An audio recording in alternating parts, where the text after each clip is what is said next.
Bismillahirrahmanirrahim. Assalamualaikum warahmatullahi wabarakatuh. Alhamdulillah hamdan yuwafi ni'amahu wa yukafi mazidah. Ya Rabbana lakal hamdu kama yanbaghi li jalali wajhika wa 'azimi sultanik. Allahumma salli wa sallim wa barik ala Rasulillah Muhammad ibn Abdullah al-mab'uts ila kafatil ummah wa ala alihi wa sahbihi wa mawalah bi ihsanin ila yaumil qiyamah. Yaqulullahu ta'ala fi kitabihil karim wa huwa asdaqul qailin bi qawlihi a'udzu billahi minasyaitonir rajim. Ya ayyuhalladzina amanu taqullaha ittaqullaha haqqa tuqatih wa la tamutunna illa wa antum muslimun. Hadirin hadirat jamaah kaum muslimin wal muslimat rahimani wa rahimakumullahu jami'an.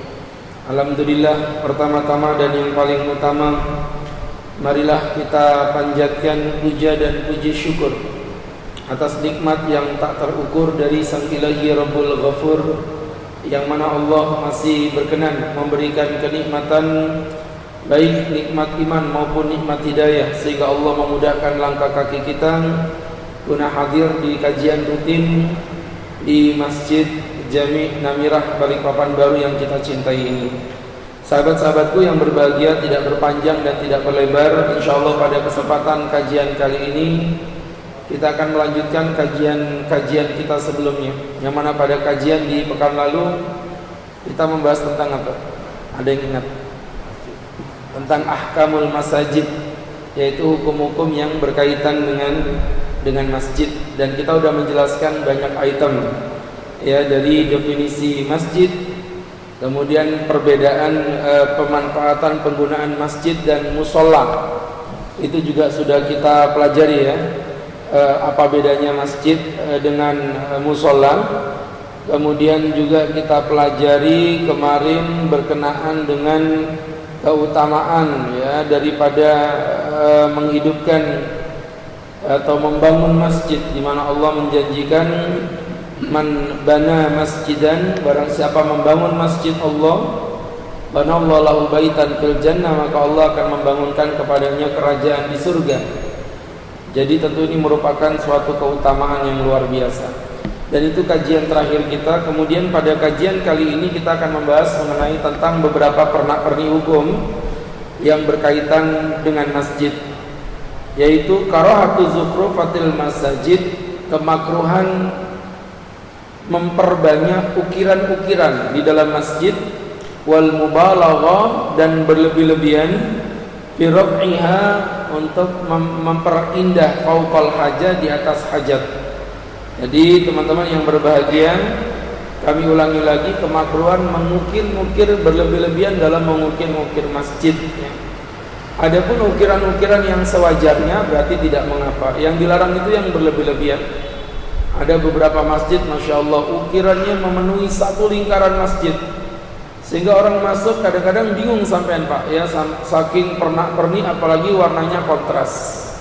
Masya Allah ya, jamaah yang dimuliakan Allah Subhanahu wa ta'ala, ternyata hal yang seperti ini adalah sesuatu yang tidak direkomendasikan oleh Nabi Muhammad Sallallahu Alaihi Wasallam. Termasuk banyaknya gambar, terkadang di depan masjid diberi gambar Ka'bah. Ya kita ngerti sih tujuannya bagus, tujuannya supaya kita sholat itu benar-benar membayangkan ada Ka'bah di depan kita. Tetapi sebenarnya hal yang seperti itu kurang pas juga. Kadang-kadang di gambar Ka'bah ada orang keliling-keliling itu, yang model ada lampu-lampu warna-warni ya.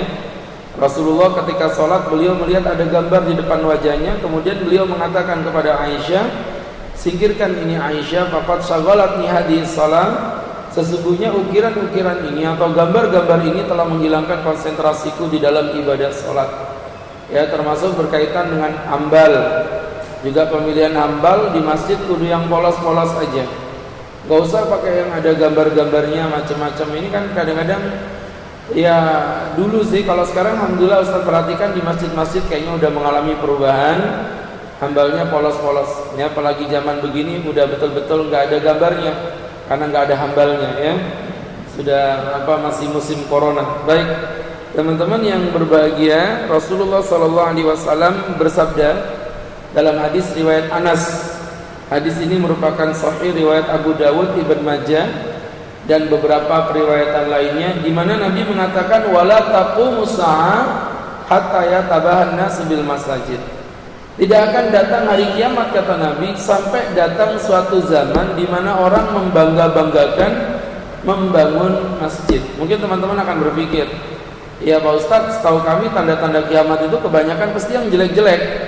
Ya Pak, contoh mohon maaf ya, tanda kiamat nanti perzinahan akan dihalalkan, apalagi orang sudah membiasakan diri dengan menyerupai lawan jenisnya. Tanda-tanda kiamat banyaknya ilmu diangkat dengan meninggalnya para ulama. Teman-teman yang berbahagia, ini kalau kita pelajari, jamaah kaum muslimin yang dimuliakan Allah, itu semuanya tanda-tanda kiamat itu selalu yang nggak baik-baik begitu ya. Nah ini kan unik, ini tanda kiamat tapi baik. Ya kan, Nabi berkata tadi akan datang suatu zaman orang berlomba-lomba membangun masjid. Nah, bukannya membangun masjid itu bagus, bukannya memperindah masjid itu sesuatu yang mahmud, yang dipuji, yaitu sesuatu yang keren, kan gitu logikanya kan. Tetapi ternyata Masya Allah teman-teman, Nabi malah menjadikan sebagai tanda kiamat. Nah, ulama menjelaskan hadis ini, maksud hadis itu bukan artinya orang gak boleh bangun masjid, tapi maksudnya adalah orang-orang disibukkan. Ya, perhatikan, meramaikan masjid itu kan dari dua sisi Pak. Ada meramaikan secara jasad, ada meramaikan secara ruh. Meramaikan secara jasad itu memperindah fisik masjid, jadi physically memang indah, ya kan, pakai marmer, apalagi granit, batu alam, ya peralatan perabotannya mungkin dari merek-merek terkenal, di branding macam-macam, tidak karuan. Tetapi mohon maaf, ruhawiyahnya yang tidak ada. Jadi masjid itu cakep, indah, tapi nggak ada isinya. Ya mohon maaf Pak ya, kalau kita berbicara seperti kalimat Nabi ini, seakan-akan Nabi hidup di zaman kita hari ini, dimana zaman kita ini masjid Masya Allah, Bapak perhatikan aja lah, gak usah jauh-jauh ke Jakarta, di Balikpapan aja, musola-musola kecil di dalam kampung saja itu rata-rata punya AC Pak. Rata-rata udah punya AC semuanya.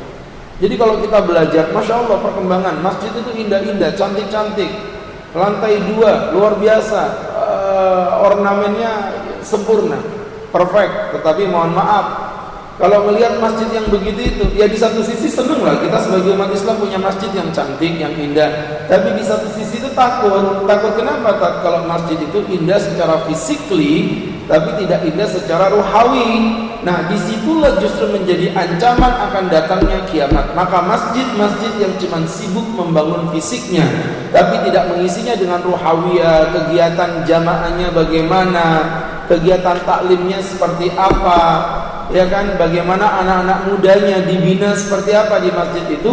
Kalau kegiatan-kegiatan itu tidak jalan, naudzubillahi min dzalik, justru ini adalah masjid yang menjadi percepatan akan datangnya hari kiamat. Jadi naudzubillahi min dzalik, ya teman-teman yang berbahagia. Maka antum sekalian, ya tentu apabila pulang ke rumah masing-masing ya, kemudian memiliki masjid di sekitar rumah, tolong diperhatikan Pak. Bagaimana kalau masjid-masjid kita itu ternyata sepi dari kegiatan, nggak ada kegiatan sama sekali, masjidnya angker. Kenapa saya bilang angker? Ya karena tiap orang mau masuk ke masjid itu diseleksi, kalau nggak untuk sholat nggak boleh. Loh gimana? Masjid ini adalah Islamic Center, pusat peradaban Islam itu adalah masjid.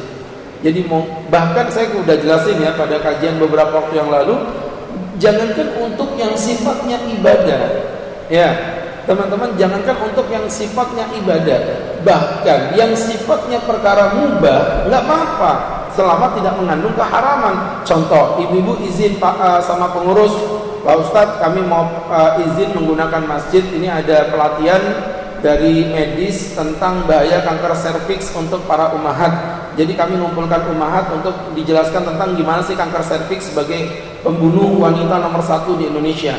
Nah disitulah teman-teman ada beberapa pengurus bilang, Pak Ustadz apa hubungannya masjid dengan kanker serviks? Gak ada hubungannya, Anda salah. Sekarang bahas kanker serviks itu dosa apa enggak? Ya enggak sih Tat, boleh enggak? Boleh, ya sudah enggak apa-apa. Di masjid silakan saja Pak, enggak ada masalah. Ya, jadi teman-teman yang berbahagia, yang dimuliakan Allah Subhanahu wa taala. Itu tadi maksudnya begitu. Muncul bibit-bibit masjid di Balikpapan, Masya Allah.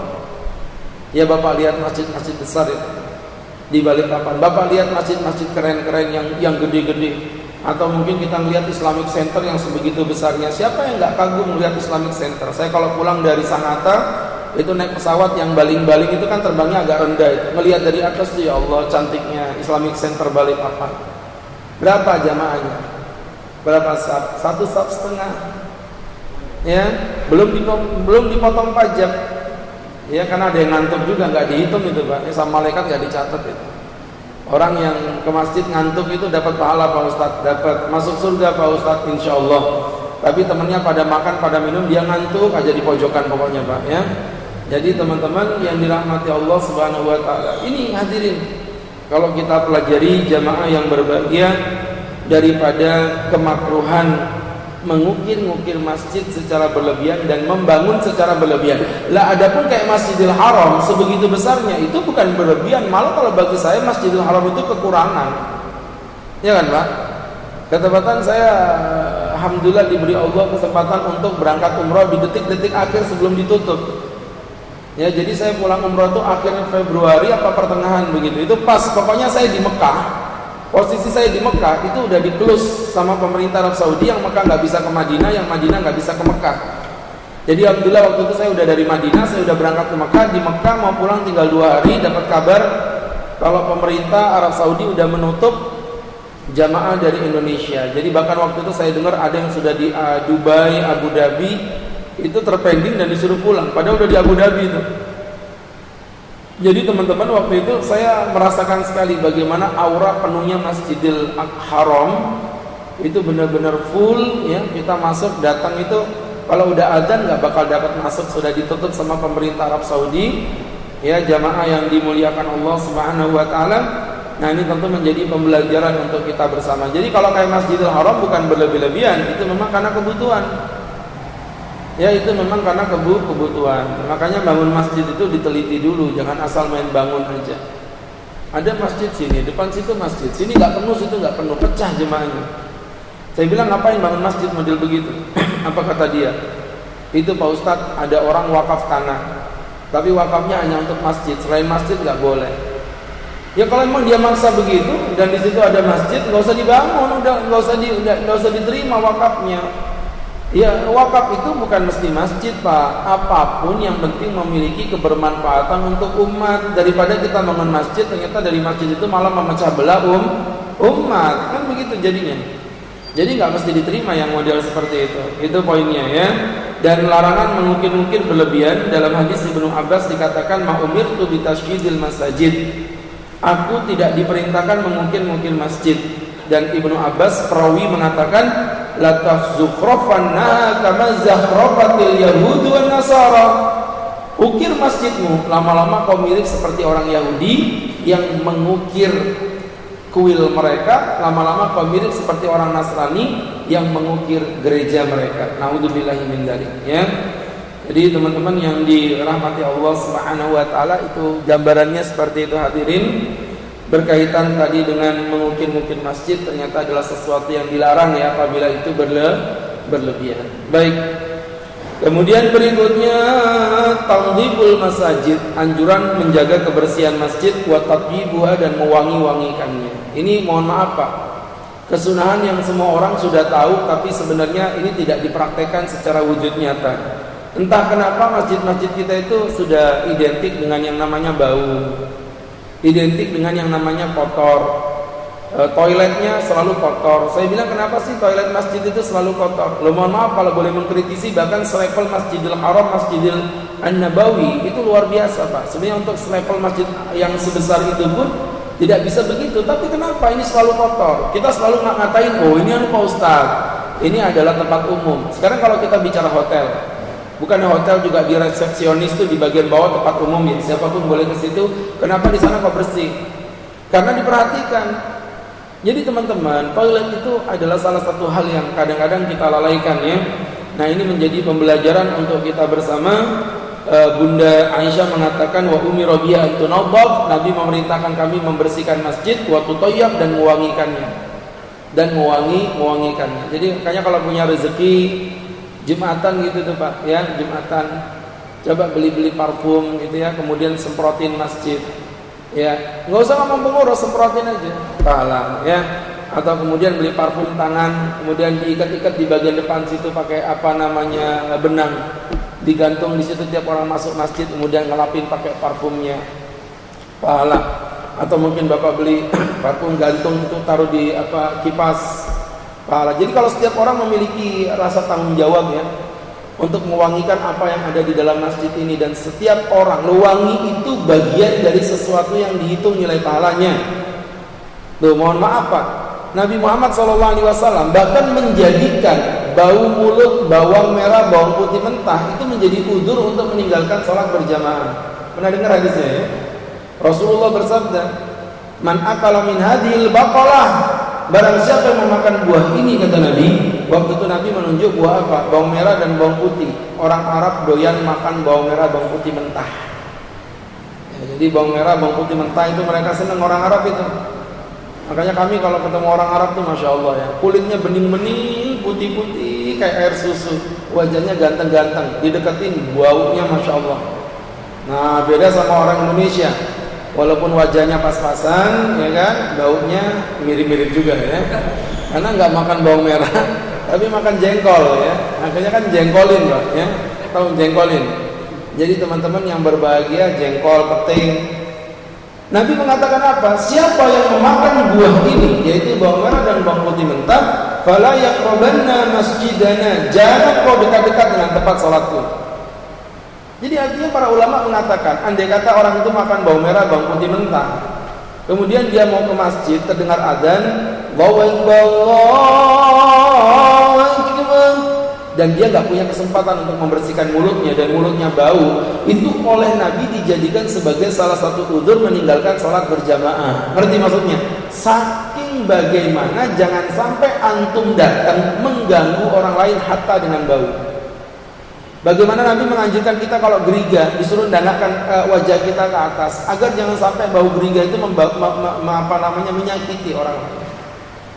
Bagaimana Nabi Muhammad SAW menjaga bau itu luar biasa. Makanya setiap pertemuan perjumpaan kayak sholat Jumat disunahkan menggunakan minyak wangi. Ini kan ajaran-ajaran Nabi Bang. Yang kita sekarang merasa asing dengan itu. Malah cenderung orang Islam ini semau-maunya aja udah. Ya maka tadi saya bilang di masjid toiletnya harus bersih. Kalau perlu buat standarnya standar hotel lah ya. Masa orang Islam nggak ada yang kerja di hotel sih? Ya, panggil yang kerja di hotel, suruh kasih tahu gimana sih standarnya toilet hotel itu bisa bersih. Oh, ada petugasnya Pak Ustadz, mencatat Pak Ustadz. Itu dicatat Pak, ada reviewnya gitu. Hari ini ngapain aja, hari ini ngapain aja. Jadi bisa dicek. Kalau kita kan enggak. Kadang-kadang Masya Allah ya, kesadaran hidup bersih juga harus ditanamkan di para jamaah. Jadi dengan itu maka masjid menjadi percontohan dalam kebersihan, dan itu Rasulullah yang menganjurkannya. Dan mohon maaf, jangan meremehkan profesi kaum masjid yang biasa bersih-bersih masjid. Nah, bagaimana Nabi saking suka dan cintanya pada kebersihan, Nabi menunjukkan dalam sebuah hadis tentang kecintaan beliau kepada kaum masjid. Ada sebuah hadis Pak, waktu itu Nabi Muhammad SAW, beliau itu kalau di masjid selalu melihat ada perempuan, mohon maaf, berkulit hitam. Akhirnya Nabi tanya, mana perempuan yang biasanya nyapu-nyapu di depan pintu? Nah, perempuan itu mana? Kata Nabi, kata sahabat, tufiat ya Rasulullah, udah meninggal ya Nabi. Nabi marah. Kata Nabi, ala adzakartumuni, kenapa kau tak bilang aku? Ngomong dong kalau dia meninggal. Para sahabat bilang, innaha imra'atun kada wa kada. Ya Nabi, dia tuh cuma perempuan begini dan begini. Bapak ngerti maksudnya begini dan begini? Maksudnya apa? Cuman tukang sapu. Gitu loh maksud sahabat itu. Orang cuma tukang sapu, engkau presiden, tidak ada urusan, ya, tidak ada urusan ya Rasulullah. Akhirnya apa kata Nabi? Daluni ala qabrih.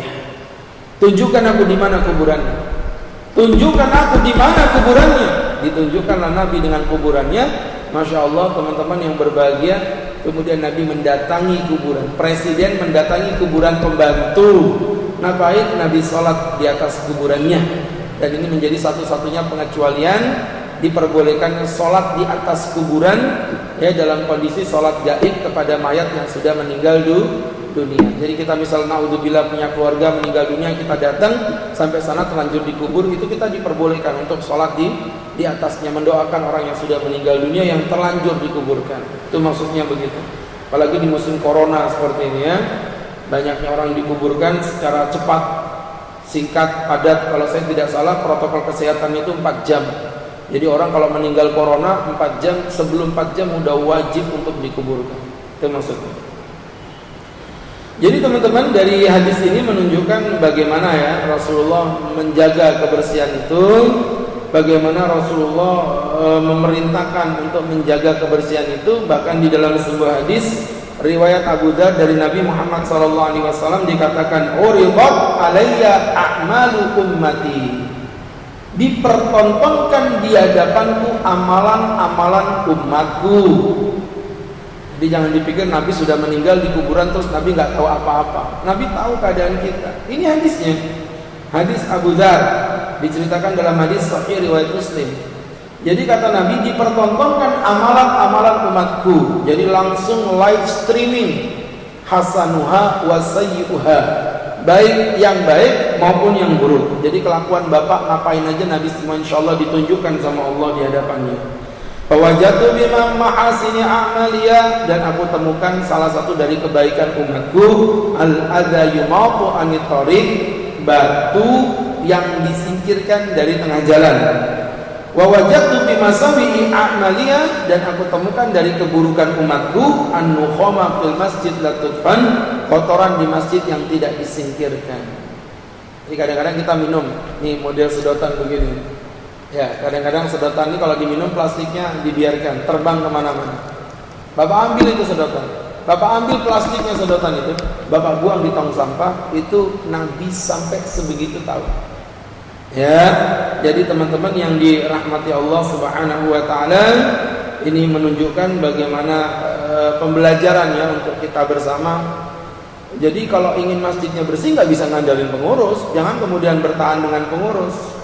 Tapi masjid ini milik kita bersama. Saya sering bilang, tidak sah keimanan kita sampai kita ngerasa masjid itu bagian dari rumah kita. Cintai masjid ini seperti kita mencintai rumah kita. Loh Bapak, kalau di rumah ada sesuatu yang nggak beres, mohon maaf ya, lagi jalan gitu, ada sampah berkeliaran di rumah, Bapak kan nggak pakai disuruh ngambil sendiri sampah itu, Bapak masukin ke tong sampah. Nah kenapa itu nggak terjadi di masjid? Kita ngeliat sampah itu kadang-kadang, ini pengurus kok nggak bener sih sampah dibiarin, malah pengurus yang disalahkan. Misal contoh Bapak dari situ mau wudhu susah banget sih, pakai sepatu kerja, mau apa namanya pakai sandal, nggak ada sandal. Ini gimana sih pengurus? Nggak usah gimana pengurus, Bapak. Ini rumah kita, ini bukan milik pengurus. Masjid Namira ini rumah kita bersama. Maka kalau Bapak merasa ada yang tidak nyaman, cari solusinya. Datang ke toko sebelah situ, beli sandal jepit 5 pasang sama spidol 1 biji. Bapak tulisin wakaf, taruh, nggak usah banyak ngomong, pahala, gitu loh Pak. Ya, melihat di masjid ini kok banyak Quran ya, tapi jarang ada kitab hadis. Belikan kitab Riyadhus Shalihin, tulisin wakaf, nggak usah banyak ngomong, taruh aja, nggak usah bilang pengurus, pahala. Begitu. Ingin berbuat baik, beli makanan yang lezat, di situ banyak restoran, gantungin makanannya di motor Aero KT 6642 KI, nggak usah bilang sama yang punya motor, taruh aja. Pahala gitu loh. Itu motor siapa ngomong-ngomong? Ya Pak, motornya warna putih, nggak berubah Pak, tenang ya, aman posisi. Jadi insya Allah nggak salah motor. Jadi teman-teman yang dirahmati Allah Subhanahu wa taala, banyak amal pahala kita ini Pak ya. Hanya kemarin tuh saya ngomong begini, ada orang datang ke rumah saya, Pak Ustadz, saya mau titip sama Ustadz. Saya pikir titip apa? Titip duit buat pesantren kah? Saya pikir titip apa, semen buat pembangunan pesantren. Enggak Pak Ustadz, saya mau titip sandal 100 pasang. Buat apa? Tolong Ustadz bagi-bagikan di masjid di mana Ustadz lewat. Bagusnya kamu Ustadz suruh bagi-bagi sandal. Tapi yang benar Pak, saya bagi-bagi tiap ke masjid, saya lemparin 5 ke masjid. Kan maksud dia paham. Maksud dia itu saya kan ke masjid macam-macam gitu ya. Masjid Sebalikpapan saya kelilingin. Jadi setiap lewat masjid saya lemparin 5 gitu ya. Jadi teman-teman yang berbahagia, banyak amal soleh ini Pak. Ya kemarin itu ada anak muda itu, Masya Allah ya, saya bangga lah anak-anaknya. Pak Ustadz, kami pingin sedekah, tapi duit kami dikit. Tapi manfaatnya kami pingin yang banyak. Coba, ya kan? Itu kayak orang gimana ya? Saya ini mukanya jelek, tapi pengen perempuan yang cantik, soleha, penghafal Quran yang kaya, gitu kan susah Pak ya. Jadi saya bilang gimana ya? Ya sudah gini aja Mas. Duitmu berapa? Dia sebutin dananya bla bla bla bla, modal awal sekian. Ya sudah Mas gini. Kamu beli dispensernya sabun cuci tangan. Ya itu paling satu biji kan 30 atau 40 ribu ya. Kamu beli sekian biji, kemudian kita buat target sekian masjid. Satu masjid ada 2. Kita cari masjid yang betul-betul nggak punya. Kita tempelin dispensernya 2. 2, anggaplah ada 10 masjid, berarti ada 20 dispenser yang jadi tanggung jawab kamu. Per Jumat wajib diisi ya. Siap Pak Ustadz. Jadi beli 1 galon Pak di toko grosir supaya lebih murah, supaya lebih hemat. Nanti 1 galon itu bisa bertahan sampai kurang lebih 2,5 tahun ya. 1 tetes airnya 1 ember Pak, itu aman ya. Itu dikocok-kocok nggak keluar sabun malah keluar jinnya itu Pak ya. Jadi teman-teman yang berbahagia yang dimuliakan Allah, namanya anak muda Pak, Masya Allah ya, semangatnya luar biasa.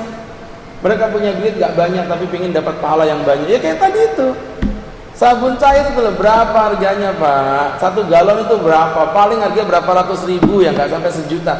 Dipakai sekian bulan loh, sekian bulan. Dan setiap orang yang menggunakannya sekali tembak, cerot keluar 1 pahala. Nanti ada orang yang kedua lagi, tembak lagi, pahala loh. Dengan yang kayak gitu-gitu aja, ini masjid pasti wangi semua Pak. Cuman kitanya nggak mau gerak. Makanya saya sering bilang, ibu-ibu coba itu ya, kalau biasa kita sholat pakai ambal itu kan ada yang putih-putih itu. Nah itu coba Bu diambilin Bu ya. Kalau ini bilang pengurus dulu, kalau enggak nanti Bu dipikir maling nanti malahnya. Ambil dulu yang putih-putih yang buat sujud itu. Orang kadang saya sujud itu Masya Allah, baunya itu gimana ya, antara surga dan neraka Pak ya. Saya mau ngomong itu bau gitu kan, saya kurang ajar waktu itu masjid. Tapi saya nggak bilang bau, memang faktanya apek Pak, apek. Apalagi orang kadang wudu itu kadang-kadang sujud itu masih basah ya. Jadi teman-teman yang berbahagia itu dicuci. Siapa yang nyuci? Gak usah nyalain pengurus. Ibu-ibu gerak itu mau kena di belakang tuh Masya Allah. Saya pernah sama istri lagi jalan ke daerah, tapi bukan Balikpapan lah, di luar kota ya. Untungnya di luar kota. Kalau Balikpapan saya bully itu pengurusnya, karena saya kenal semua kalau di Balikpapan. Ya akhirnya saya waktu itu keluar kota, ada nama salah satu kota, saya nggak bisa sebutin, inisialnya Samboja. Jadi ketika saya mampir situ Pak, Masya Allah, ya kan itu inisial, saya nggak nyebutin Kukar ya, nggak ada kalimat Kukar, saya nyebutin Samboja. Jadi waktu sampai datang, istri mau pakai mukena karena nggak bawa mukena, dia pakai mukena. Pas diambil, dia keluar lagi. Kenapa nggak jadi sholat? Masya Allah, Bing, ada kecoaknya, kaget dia lari. Ya Subhanallah, ayo kita cari masjid yang lain aja. Jadi dari situ saya mikir, kenapa sih masjid itu kok begitu? Ya, cobalah mukena, jangan pakai lemari lemari kayu, pakai lemari ini kaca biar nggak lembab. Loh gitu itu sebenarnya kalau di rumah itu bisa dipikirin. Cuman di masjid gak ada yang mau mikirin, itu aja masalahnya Pak. Masjid gak ada yang mau mikirin. Coba kita pikirin gitu ya, masjid ini rumah kita bersama. Kita jadikan seperti rumah kita, menjaga kebersihan itu adalah bagian daripada kewajiban kita sebagai seorang muslim. Baik. Kemudian berikutnya man'unas bidhala fil masjid, larangan mengumumkan barang hilang di dalam masjid. Dulu tuh sering saya dengerin orang tuh ngomongin barang hilang di masjid. Ternyata nggak boleh. Ya, ternyata nggak boleh. Pak Ustadz, solusinya gimana? Solusinya dibuatkanlah papan meding khusus kehilangan. Yang di situ terjadi istilahnya pertemuan antara yang menemukan dan yang kehilangan. Ada beberapa masjid itu saya lihat dibuatnya kotak khusus, kotak kehilangan. Jadi dikunci, digembok sama pengurus masjid. Untuk barang-barang yang kecil seperti jam, seperti apalagi misalnya cincin-cincin yang biasa ya. Itu ditaruh, nanti siapa yang kehilangan hubungin kontak nomor ini, kita kontak, pengurusnya datang bukakan kuncinya dikasih. Tapi untuk sesuatu yang mahal seperti HP ya, seperti emas, biasanya nanti ditunjukkan pakai kertas aja. Ya, jadi di kotak. Jadi bentuknya kayak kotak kaca gitu loh, Pak, ya. Kayak etalase gitu, tapi digembok. Nanti untuk yang mahal, misal emas, itu ditulis di situ pakai kertas. Ada kertas bisa berdiri itu, ditaruh begini, cincin. Nanti dihubungin, saya kehilangan cincin. Nah, cincin apa? Cincin emas. Oke, betul. Emasnya berapa gram? Tanyain biar nggak ngaku sembarangan. Oh, emasnya 5 gram. Salah. Emasnya bentuk apa? Ada gambar Hello Kitty? Salah. Nah, kok salah semua mas? Ini masnya gimana? Ini mas Jawa, ya, mas Paijo yang ketemu.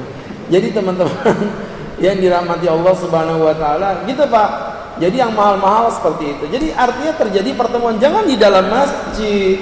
Bapak-bapak telah ditemukan kunci gini-gini gitu-gitu. Nah, ini kasihan orang lagi sholat, Allahu Akbar, telah ditemukan kunci mobil mewah, kepikiran mobilku, jangan-jangan ini ya Allah, ya.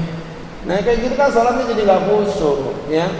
Jadi Rasulullah Sallallahu Alaihi Wasallam beliau bersabda, man sami'a rajulan yansadu dhalatan fil masjid, barang siapa mendengarkan ada orang mengumumkan barang hilang di masjid, falyaqul la raddahallahu alaik, semoga Allah tidak mengembalikan barang itu kepadamu. Fa inal masajid lam tubna li hadza, masjid tidak dibangun untuk seperti itu, karena itu sifatnya duniawi. Teman-teman yang berbahagia, maka barang-barangnya tadi itu solusinya dibuatkan etalase di luar khusus pengumpulan barang-barang hilang. Jadi kalau ada orang bilang, Pak permisi Pak pengurus, ada jam saya di sini Kak, Pak mau dicek di sebelah situ Pak, lo kan enak kan? Seperti itu gambarnya. Baik. Kemudian berikutnya, man'ul bai'i wa syira', larangan melakukan jual beli di dalam masjid. Rasul dalam hadis riwayat Abi Hurairah, hadis ini hasan diriwayatkan oleh Imam Tirmidzi. Idza ra'aitum may yabta', jika engkau melihat orang membeli, wa yabi' dan menjual fil masjid di dalam masjid, faqulu katakan la arbahallahu tijaratak, semoga Allah tidak menguntungkan perdaganganmu. Ya. Ini bukan artinya Nabi ngajarin kita jahat, gitu bukan. Tapi kalimat ini menunjukkan apa Pak? Kalimat ini menunjukkan Nabi marah, tidak suka dengan orang yang melakukan perdagangan di dalam masjid. Ya. Apalagi zaman sekarang ada yang namanya jual beli online. Ya. Akhirnya duduk di masjid nungguin adzan zuhur, buka HP, pas dilihat ada di Shopee, Tokopedia, Lazada, JD.ID. Bapak nggak ngerti kan? Bapak kan ngertinya pasar Sepinggan, pasar Belauran gitu kan.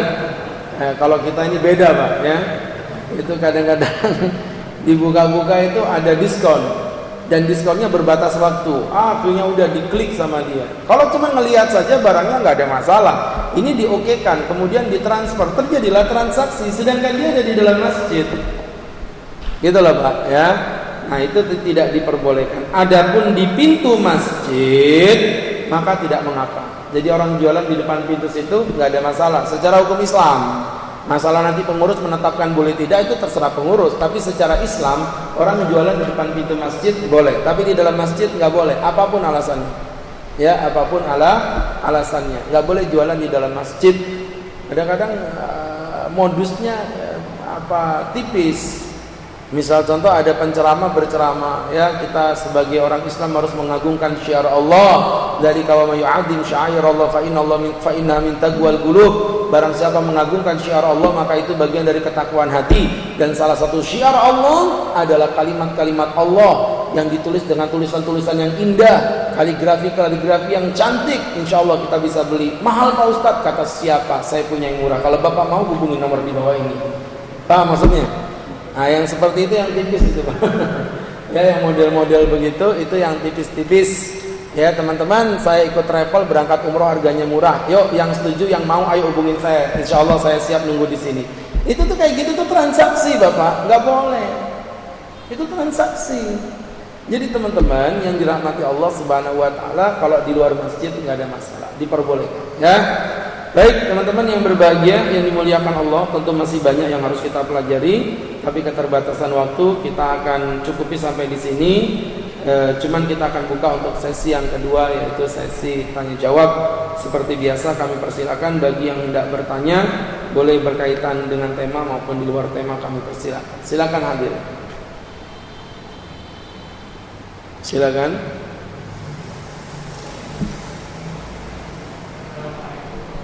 Waalaikumsalam warahmatullahi wabarakatuh.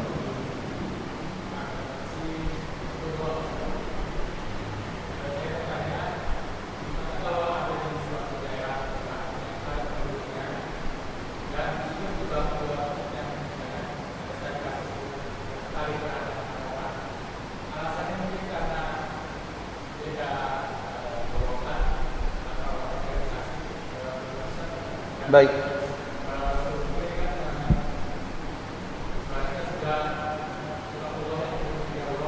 Baik.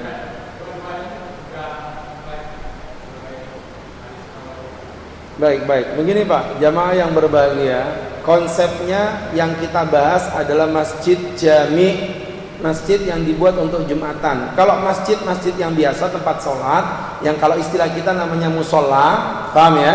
Itu nggak ada masalah berapapun jumlahnya. Tapi kalau masjid jami, betul. Para ulama bahkan dulu keras, terutama Imam Syafi'i paling keras.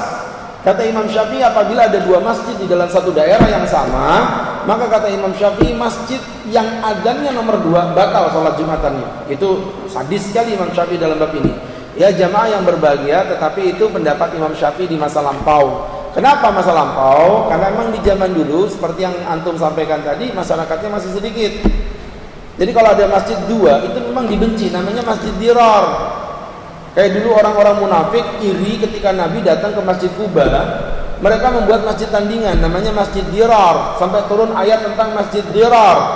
Waktu itu apa kata Nabi? Hancurkan masjid itu, ikhriqa wahdima, bakar dan hancurkan bangunan itu, karena bangunan itu dibangun hanya untuk memecah belah umat yang melakukan orang-orang munafik, biar orang Islam waktu itu terpecah belah. Jadi dari situ para ulama mengatakan haram. Nah, dari situ diperkecualikan apabila masjid itu dibangun 2 dengan alasan keadaannya memang sudah tidak mencukupi. Ya tadi yang saya katakan, satu kampung zaman dulu dia cuma satu kampung. Di Jawa itu masih ada Pak, satu kampung yang masjid satu masih cukup. Kenapa? Karena memang orangnya sedikit. Tapi kalau orangnya memang banyak, disitulah mulai pengikut madhab Syafi'i belakangan agak longgar, nggak apa-apa. Kenapa? Karena adanya udzur tempat yang tidak memungkinkan untuk digunakan. Nah sekarang kembali ke pertanyaan Bapak, ini gimana Tat? Bukan karena orangnya nggak cukup, tapi karena adanya 2 perbedaan pendapat. Teman-teman yang berbahagia, dengerin. Apabila perbedaan tersebut tidak sampai menyebabkan pada kekufuran, kekafiran, haram hukumnya kita membuat cabang masjid 2 tadi itu. Nggak boleh. Kecuali kalau sampai menyebabkan sampai pada kekafiran, itu lain masalah. Saya pernah mendengar ya di salah satu daerah di Balikpapan, di sini ada masjid, di sini ada masjid. Saya tanya, kenapa masjid ini dibangun sedangkan ini masih ada masjid? Jawab mereka, Pak Ustadz, di masjid sini kami dikafir-kafirkan sama mereka. Sampai kami dikatain najis di hadapan mereka. Katanya kami nggak boleh nyentuh dikit, kami duduk, kami dipel, begitu. Loh, kalau orang awam digituin memang akan sakit hati. Kalau saya digituin malah seneng Pak. Saya dibilang najis, saya malah gulung-gulung. Kalau saya nempel-nempel di tembok, saya lap-lapin begini. Bingung dia ngepelnya, ya kan? Kalau perlu saya jilat-jilatin dindingnya itu ya, biar sekalian kapok kamu nyapunya gimana ya. Jadi teman-teman yang berbahagia, artinya apa? Ini yang model begini, saya berlepas tangan. Saya nggak tahu secara langsung. Kalau memang begitu, ya nggak apa-apa membangun masjid. Tetapi kalau sampai perbedaan cuma tadi yang antum bilang, masalah yang ini kunut, ini nggak kunut, bangun masjid baru, nggak boleh. Nggak boleh. Kalau membangun musola silakan. Tapi kalau untuk membangun masjid yang ditempati Jumatan nggak boleh, itu memecah belah umat namanya. Ya. Jadi sekali lagi teman-teman yang berbahagia, yang dimuliakan Allah Subhanahu wa taala, itu tadi konsepnya seperti itu, Pak. Jadi tidak diperbolehkan membangun masjid hanya karena perbedaan yang perbedaannya tidak masuk ke ranah akidah. Ya kita ini umat Islam kalau ngomong merasa paling benar, ya semua mazhab mengajarkan dirinya merasa paling benar. Tapi bukan artinya menyesatkan orang kan, gitu loh Pak. Ya, sehingga berangkat dari situ masalah-masalah furu'iyah, seperti contoh masalah kunut tidak kunut, tarawih 2, 3, 4, 11, adzan Jumat sekali apa 2 kali, kemudian apalagi masalah-masalah bismillah jahar apa bismillah sir, itu sesuatu yang masya Allah. Kalau kita mau belajar itu bab fikih itu dibahas dan masing-masing punya hujah, punya dalil, dan dalam konsep perijtihadan tidak ada kebenaran mutlak Pak. Kebenaran mutlak itu hanya berada dalam kondisi akidah Ahlussunnah wal Jamaah itu benar. Selain Ahlussunnah wal Jamaah itu salah, itu berkaitan dengan akidah. Tapi sama-sama Ahlussunnah wal Jamaah punya sudut pandang dalam furu'iyah yang berbeda. Selama antum bisa mempertanggungjawabkan dengan dalil, nggak boleh kita menjustifikasi orang lain sesat. Seperti itu. Yang lain? Silakan. Assalamualaikum warahmatullahi wabarakatuh.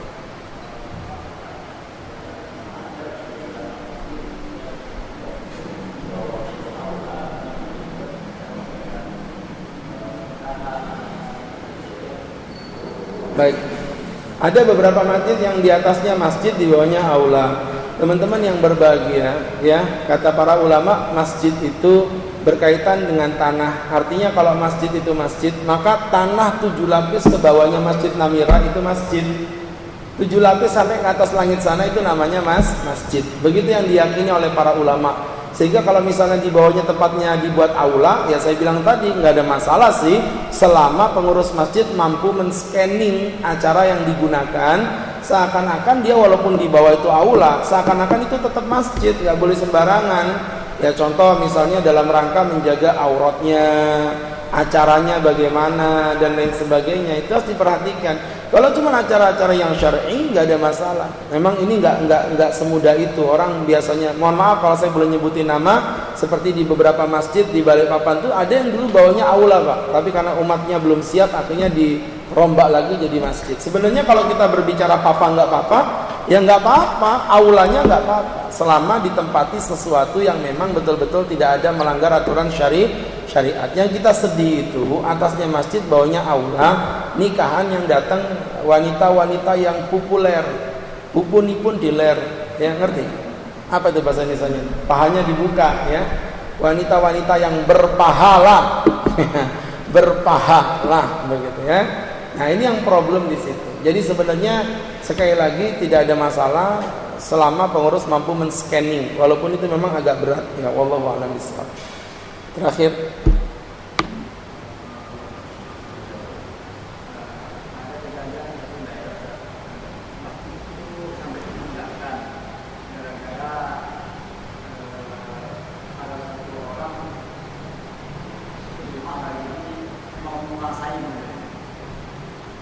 menguasai masjidnya.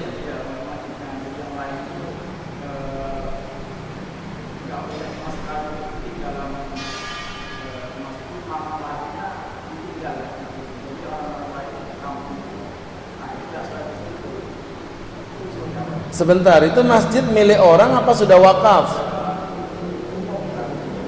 Ya wakaf berarti kan? Oke.